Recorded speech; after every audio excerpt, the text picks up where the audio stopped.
Radio, l'invité politique, Jean-Jacques Bourdin. Notre invité ce matin, il est 8h35, Agnès Pannier-Runacher, qui est députée du Pas-de-Calais et toujours, je dis bien toujours, ministre déléguée chargée de l'agriculture. Bonjour. Bonjour Jean-Jacques Bourdin. Merci d'être avec nous. Agnès Pannier-Runacher, vous êtes toujours ministre ? Je suis toujours ministre, tout à fait. Donc vous êtes toujours au ministère. L'administration fonctionne ? Non, parce que les Français ne comprennent pas vraiment comment ça fonctionne aujourd'hui. Comment fonctionne le gouvernement aujourd'hui ? En fait, le gouvernement continue de travailler avec ses administrations parce que une action gouvernementale, c'est d'abord une animation d'équipe. Et on n'a pas besoin de texte de loi pour avoir une ministre de l'Éducation nationale qui s'assure qu'il y ait bien des professeurs face aux élèves, qui s'assure que la rentrée scolaire se passe bien, ou dans l'agriculture pour suivre la bonne application des textes, assurer que les subventions sont payées en temps et en heure, animer les directions qui sont sous notre responsabilité, et donc faire en sorte que les affaires courantes, comme il est convenu de les appeler, continue à se dérouler. En revanche, on n'a pas le droit de signer des décrets. On peut signer des décrets techniques, des choses qui s'imposent, qui sont naturelles, mais on n'a pas le droit de signer des décrets qui seraient politiques, qui marqueraient une inflexion dans une politique publique. Bon, l'État fonctionne. Voilà. L'État fonctionne. Le citoyen va être rassuré. Et les membres du gouvernement sont au travail. C'est une question qu'on se pose tous. On l'a vu pendant les Jeux Olympiques, Jean-Jacques Bourdin. C'est-à-dire que ça s'est bien déroulé et forcément il y a une animation. Et c'est tout l'enjeu, c'est qu'il y a toujours quelqu'un au gouvernement pour travailler et faire travailler les administrations. Alors, avant de parler politique, vous êtes ministre délégué chargé de l'agriculture, la fièvre catarrhale, ovine, des éleveurs d'ovins ont manifesté hier devant la préfecture des Ardennes. 50% dit que 50% de l'élevage ovin de cette région de France est touché par cette fièvre catarrhale. Il y a une vaccination depuis le 12 août, c'est bien cela, mais les éleveurs disent on a vacciné beaucoup trop tard. C'est inquiétant, franchement. Est-ce que vous êtes inquiète ? Oui, je suis inquiète puisque à chaque fois que vous avez une épidémie c'est un virus, je le rappelle. Voilà, à chaque fois puisque c'est un virus qui se transmet. Oui. Donc tout l'enjeu, c'est d'arrêter cette transmission. Et vous savez qu'en plus, moi j'étais avec les producteurs laitiers encore mardi dernier, c'est que vous avez plusieurs maladies qui sont en train de toucher nos cheptels. Donc vous avez la fièvre catarrhale, mais vous avez également la MHE pour les troupeaux de bovins, et vous avez des zones qui sont touchées. Donc, mais est-ce que cette fièvre pourrait s'étendre à tous les troupeaux français ? Toutes les régions de France, il y a un danger. L'enjeu, il est double. C'est il faut vacciner parce que forcément, ça freine immédiatement la propagation de la maladie.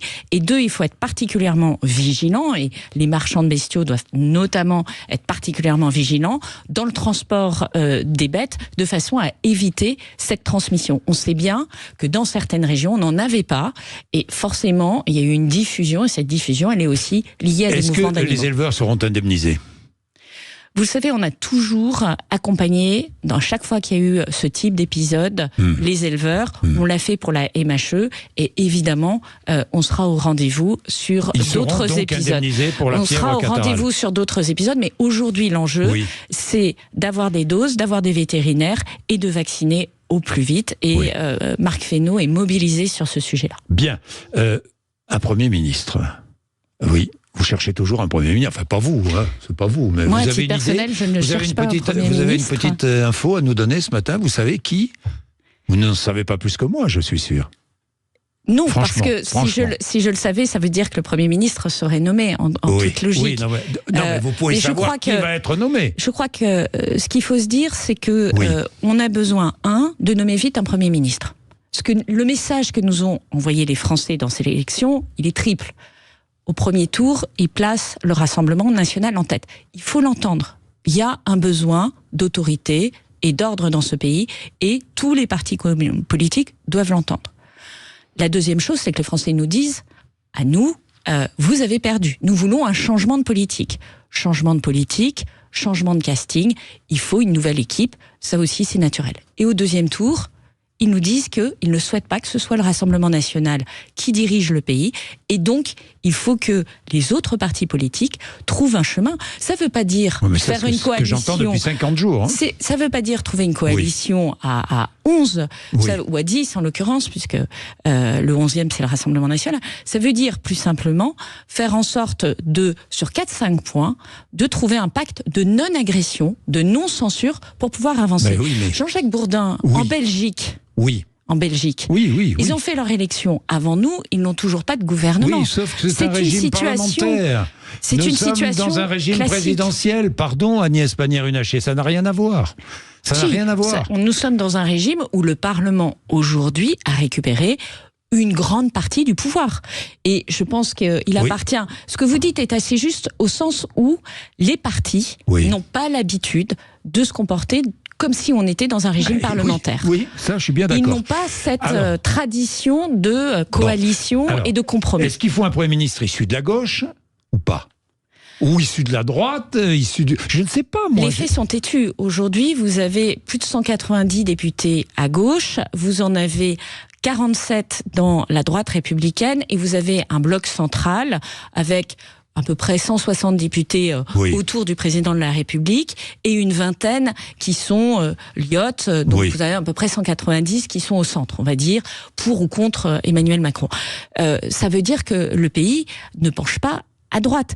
Dès lors qu'on considère que le Rassemblement national n'a pas vocation à gouverner, ce que nous ont dit les Français, ça veut dire que il faut le barycentre de l'Assemblée nationale est plutôt à gauche, mais la gauche modérée. Vous dites ce matin, il faut un Premier ministre issu de la gauche. Je rappelle que vous êtes membre de Territoire de Progrès, qui est un mouvement qui est à gauche dans la majorité aujourd'hui, qui est la majorité centrale, qui est plutôt à gauche. Donc vous dites aujourd'hui, il faut un Premier ministre issu de la gauche.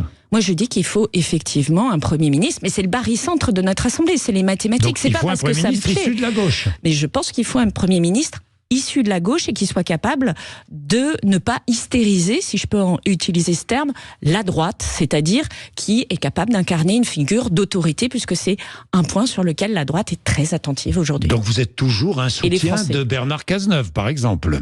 Par exemple, ou d'autres personnalités. Et je pense qu'il appartient aussi aux partis qui composent, aux partis modérés qui composent le nouveau Front populaire, parce qu'il n'y a rien à attendre de les filles, de trouver chemin et de faire des propositions. On ne peut pas être juste sur des lignes rouges comme le fait M. Faure. Xavier Bertrand, qui vous a soutenu d'ailleurs, lors de la législative. Est une personnalité légitime politiquement. Il a été ministre pendant des années, il connaît parfaitement le territoire et le terrain. C'est en plus une figure politique qu'on ne peut pas... il n'a eu aucune ambiguïté dans son combat contre le Rassemblement national. Mais précisément, son assise à l'Assemblée nationale, sauf à ce que... et ça serait une possibilité, le PS, les Verts, le Parti communiste décident de le soutenir, n'est pas aussi large que quelqu'un qui pourrait venir de la gauche. Encore une fois, c'est des mathématiques, c'est-à-dire que la solution, elle est aussi dans la main des partis et des groupes politiques, et ils ne peuvent pas renvoyer la responsabilité intégralement à Emmanuel Macron. Il faut aussi qu'il bouge. Je comprends. Alors, il paraît que Xavier Bertrand inquiéterait les milieux d'affaires, et notamment les plus riches de notre pays, les super riches, comme on les appelle, qui ne voudraient pas de lui et qui préféraient Michel Barnier. Bien, mais tout ça, vous n'en savez pas plus que moi, peut-être un peu plus, mais à propos des super riches, est-ce qu'il faut les taxer ? Est-ce qu'il faut parce qu'à gauche, on avance cela. Est-ce que vous dites, il faut surtaxer les super riches ? Alors, il y a deux choses. Ce que propose dans son programme le nouveau Front populaire, c'est une augmentation d'impôts de 150 milliards. Quand vous faites une augmentation d'impôts de 150 milliards, vous taxez pas les super riches. Vous taxez l'ensemble des Français. Et lorsque le nouveau Front populaire parle de revenir sur les impôts, la baisse des taxes que nous avons faites, je rappelle que ça va concerner, je pense à la taxe d'habitation, la plupart des Français. Donc il faut sortir de cette idée. Elle allait rétablir la taxe d'habitation, hein. La gauche a dit qu'elle reviendrait sur les baisses d'impôts que nous avons faites. Je rappelle que la baisse d'impôts que nous avons faite, qui est la plus importante, c'est la taxe d'habitation. Je me souviens très bien, il l'avait annoncé avec moi. Près de 20 milliards d'euros. AMC, je me souviens. Donc, les 5 milliards d'euros de baisse de l'impôt sur le revenu, ils portent sur les classes moyennes. Donc, attention à cette fausse idée. Vous ne répondez pas à ma question. Alors, maintenant, je vais revenir sur votre à ma question. question. Est-ce qu'il faut taxer les super riches ? Alors, la taxation sur les super riches, si effectivement on parle de taxer ou de rééquilibrer en en fiscal les super riches, c'est quelque chose qui peut être regardé. Mais vous n'êtes pas contre ? Moi, encore une fois, tout système qui permet de équilibrer notre budget, de mettre plus de justice fiscale sans augmenter massivement les prélèvements obligatoires, parce que nous sommes les champions du monde des prélèvements obligatoires. On nous dit, regardez ce qui se passe aux États-Unis, il va y avoir des augmentations d'impôts, regardez ce que fait le Labour britannique, ils augmentent les impôts. Oui, sauf qu'aujourd'hui, les Britanniques payent beaucoup moins d'impôts que nous. Les Américains payent beaucoup moins d'impôts que nous. Donc quand on est les champions du monde des impôts, avant d'augmenter les impôts, on fait un peu attention. Bien, Agnès Pannier-Runacher, justement, le budget, justement, la trésorerie de l'État, justement, ça ne va pas du tout. Le budget, finalement, était insincère. C'est ce que nous disait l'opposition, vous vous souvenez ? Il était insincère, finalement, ce budget, non ? Quand je vois les déficits, quand je vois le creusement des déficits publics, il était insincère. Moi, les gens qui vous expliquent que c'est insincère et qui savent avant nous comment va tourner l'économie et est-ce qu'on sera capable de prélever autant d'impôts qu'on l'avait prévu, c'est remarquable. Mais ils n'ont pas été capables de le formuler en temps et en heure. Donc c'est une pétition de principe. Ce qui se passe aujourd'hui, c'est qu'effectivement, les ressources fiscales, ce n'est pas un dérapage du côté des dépenses. Les ressources fiscales ont dérapé. Elles ne rentrent pas au niveau qu'on espérait. C'est d'ailleurs un signal envoyé aussi au nouveau Front populaire. C'est que compter sur plus d'impôts, ça marche pas forcément, au passage. Donc, les impôts ne rentrent pas autant qu'on le pensait. C'est lié aussi à une situation macroéconomique, qui n'est pas exactement là où on l'espérait. Et effectivement, il nous appartient en responsabilité de rééquilibrer ça et d'aller chercher des économies. Et là aussi, j'aimerais que tant le nouveau Front populaire que d'ailleurs les autres forces politiques nous expliquent comment à la fois elles font plus de mesures et de dépenses publiques sans dégrader les finances publiques. Les finances publiques. Bien. Deux sujets d'actualité. La loi sur l'assurance chômage. Avant le 31 octobre, il va falloir décider. Est-ce que vous êtes d'accord ? Est-ce qu'il faut l'appliquer ? Cette loi sur l'assurance chômage, avec des conditions d'accès au chômage plus difficiles et une durée d'indemnisation réduite ? Alors, moi, j'ai formulé très clairement qu'il me semblait que cette réforme n'était pas appropriée. Pourquoi ? Parce que la dernière fois qu'on a fait une réforme de l'assurance chômage, nous avions pris une position qui était assez claire, qui consistait à dire si la conjoncture économique se dégrade, il faudra l'accompagner parce que ça sera plus difficile pour les gens qui perdent leur emploi d'en retrouver un. Or, nous sommes plutôt dans une conjoncture économique qui n'est pas en plein boom. Donc je pense qu'il faut être très vigilant. Et puis la deuxième chose, c'est que diminuer la période d'indemnisation, et je pense notamment aux travailleurs seniors, sans avoir fait préalablement tout le travail, notamment dans la mise en place de France Travail, d'avoir des vrais accompagnants qui aient le temps et qui puissent faire en sorte que les personnes qui perdent leur emploi retrouvent le plus vite possible et les meilleures formations le plus vite possible. Je pense que c'est mettre la charrue avant les bœufs. Donc nous avons une vraie réforme. On suspend cette réforme. Ah, je pense qu'on peut suspendre cette réforme, tout à fait. Donc, c'est mon avis de député. Et j'ai compris, c'est votre avis de député pour la République, elle n'engage pas nécessairement de la gauche de la majorité. Agnès Pannier-Runacher, autre réforme, la réforme des retraites. Est-ce qu'il faut là aussi la suspendre ? Non, la réforme des retraites... Est-ce qu'il faut revoir le dossier, rouvrir le dossier ? Aujourd'hui, vous avez des groupes politiques qui vous expliquent qu'on va abroger la réforme des retraites. Oui. Moi, je leur demande s'ils comptent reprendre aux 1,7 million de Français, c'est pas rien 1,7 million de Français, qui ont entre 50 et 200 euros de plus sur leur compte en banque tous les mois, cet argent. Est-ce qu'ils souhaitent le reprendre ? C'est ça qu'il est question, première chose. Deuxième chose, la réforme des retraites, elle permet aujourd'hui de faire des économies. Pas des économies pour des dépenses somptuaires de l'État, mais des économies qui permettent en fait à des jeunes qui rentrent aujourd'hui sur le marché du travail de se dire qu'ils ont une chance raisonnable d'avoir une retraite à la fin de leurs 40 et quelques années de travail. Eh bien moi, je n'accepterai pas qu'on revienne sur une réforme des retraites pour empêcher ces jeunes d'avoir une retraite. Ensuite, si on doit ouvrir le sujet de la pénibilité, par exemple, qui est un des reproches qui a été fait sur la réforme des retraites, pourquoi pas? Mais il y a clairement 2 sujets sur lesquels je ne vois pas comment on peut revenir dessus. Le premier sujet, c'est d'avoir un financement des retraites entre les jeunes et les seniors qui soit grosso modo équilibré. Et ça, c'est difficile parce que les gens vivent plus longtemps d'un côté et il y a moins de jeunes qui arrivent sur le marché du travail. C'est une donnée démographique, je veux dire, il ne s'agit pas d'une donnée de droite ou de gauche. Et la deuxième chose, c'est de faire en sorte que l'augmentation des retraites qu'a permis cette réforme soit maintenue pour ceux qui en profitent. Agnès Pannier-Runacher, j'ai 2-3 questions politiques pour terminer. Concernant Emmanuel Macron, il y a cette demande de destitution d'Emmanuel Macron. LFI organise une manifestation le 7, après-demain, samedi. Est-ce que vous pensez que chez LFI, il y a une volonté de destituer? Ce sera impossible hein, au Parlement. L'article 68, c'est impossible, il faut les 2 tiers, enfin, etc., etc. Mais est-ce qu'il y a une volonté... ça n'a pas de sens. Ça n'a pas de sens. Ça n'a absolument pas de sens. Mais est-ce qu'il y a une volonté des LFI de destituer Emmanuel Macron par la rue? Est-ce que vous pensez que LFI irait jusque-là? Non, mais il y a une volonté constante et permanente des LFI de contester le résultat de l'élection présidentielle qu'ils n'ont toujours pas avalé de 2022. Et Monsieur Mélenchon n'aspire qu'à une chose, c'est d'essayer d'être président. Il pense que le Front républicain va jouer pour lui. Mais ça n'existe pas. Et c'est irresponsable de sa part. Oui, mais alors imaginons Agnès Pannier-Runacher, qu'un nouveau Premier ministre soit choisi, qu'il soit vite censuré. Emmanuel Macron se retrouve dans une position très inconfortable. Eh bien, on recherchera un nouveau Premier ministre. Est-ce qu'on ne peut pas penser qu'il risque d'y avoir une présidentielle anticipée?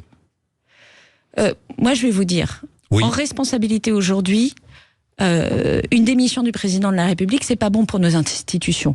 C'est pas bon. C'est pas bon pour le poids que nous pouvons exercer au niveau de l'Europe dans les négociations internationales. Faut pas perdre ça de vue. C'est pas bon pour le fonctionnement du pays parce que on doit avancer. Et donc c'est là où les partis politiques doivent agir en responsabilité. Ça serait un échec, qu'il y ait une démission du président de la République. Ça serait un échec ou ça serait de la petite politique. C'est exactement ce à quoi aspire Madame Le Pen, parce qu'elle est inquiète du jugement qui devra statuer sur les faits qui lui sont reprochés par la justice au niveau du Parlement européen et qui peuvent aller jusqu'à l'inéligibilité. Et c'est une position, enfin ça arrangerait Jean-Luc Mélenchon qu'il y ait aussi une élection présidentielle anticipée. Mais sinon, ça n'apporte rien aux Français. C'est plutôt le contraire. Politique, alors c'est le cas d'Édouard Philippe? Non. Édouard Philippe, en annonçant sa candidature, il anticipe, dites-moi, la démission éventuellement d'Emmanuel Macron. C'est pas un hasard. Il y a 2 choses. Non, Monsieur Bourdin, me faites pas dire ce que je n'ai pas dit. Il y a 2 choses. Il y a ceux, tout à fait. Il y a ceux qui essayent de mettre le bordel dans les institutions et qui s'entendent très bien pour le faire. Et ça, c'est les extrêmes.